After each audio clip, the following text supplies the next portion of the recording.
गया, हमको मर जाने की फुर्सत कब मिली?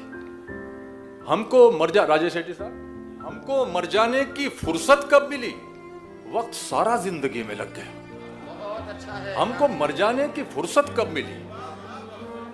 वक्त सारा जिंदगी में लग गया। अपना मैखाना बना सकते थे हम, अपना मैखाना बना सकते थे हम, इतना पैसा मैकशी में लग गया। अपना मैखाना बना सकते थे हम, इतना पैसा मैकशी में लग गया। शायरी ने खून थुकवाया हमें, जो बचा वो आशिकी में लग गया। शायरी ने खून थुकवाया हमें, जो बचा वो आशिकी में लग गया। खुद से इतनी दूर जा निकले थे हम, एक जमाना वापसी में लग गया। बहुत अच्छा है, क्या कहें।